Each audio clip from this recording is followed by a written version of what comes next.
One of the most important things I think we can do in coaching and therapy is to seek exceptions to the issue that our clients bring to us. And what I mean is, we will get people who come in who, they say, I'm anxious, I'm depressed, have marital issues, having business development issues, whatever it is. And we define this as the problem. Now, a lot of times the problem mentally for them is all consuming. It's like all they can see is the problem because it's just overwhelming at times. So their focus, their attention, their thoughts, their actions all revolve around this perception of reality of the problem.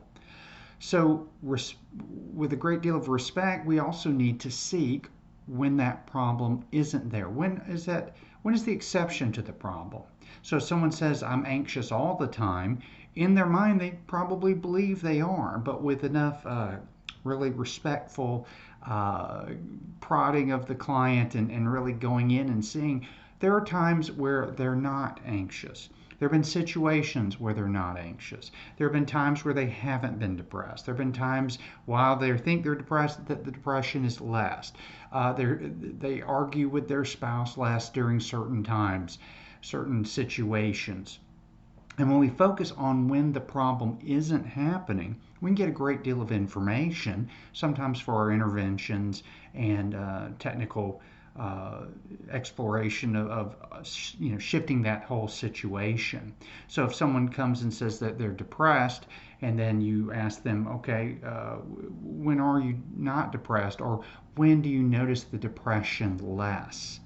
So when you ask someone where they notice the depression last, it literally shifts their mind to a certain way of thinking to where the depression is either not there or it is less, and then that's getting access to some resources and strengths that we can use.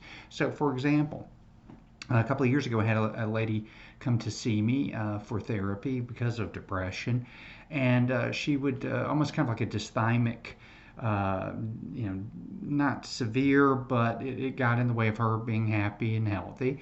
And so I said, well, when do you notice the depression last? And she thought about it and thought about it, and she says, honestly, when I'm going shopping with my girlfriends. So I asked her, well, tell me a little more about that. And she pretty much told me that she and her girlfriends go shopping. And by shopping, they meant what we call window shopping. A lot of looking, maybe not as much purchasing, but that connection with her girlfriend. So I asked her how many girlfriends she had. And she said she had three.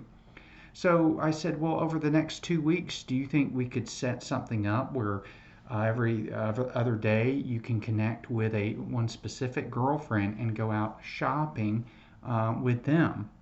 So she said she was going to try and do that. So we set up a plan that every other day, a new girlfriend, a new shopping excursion. Because I think we all know it was the social interaction that really was it, not so much the shopping, but that's her view of things. So we kind of went with it.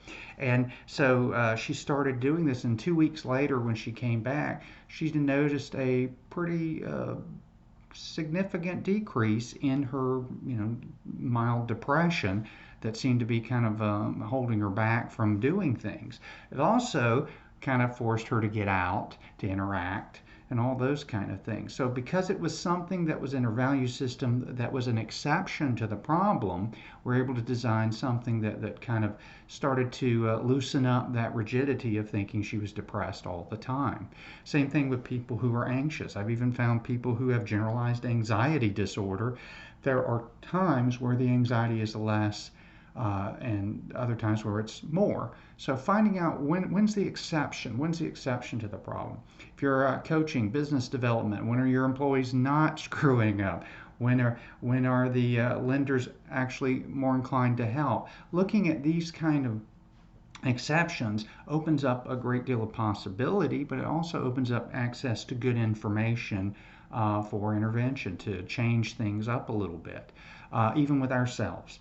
We have a tendency as humans to focus on what's wrong, and we forget that there's always exceptions to what's wrong. So if you screw up in one area, maybe you want to look to yourself, okay, so where's an area I'm not screwing up? Focus on the exception to the time I have screwed up. If I'm nervous In certain situations, where am I not? When I've been unsuccessful in one, where in the similar situations have I been successful?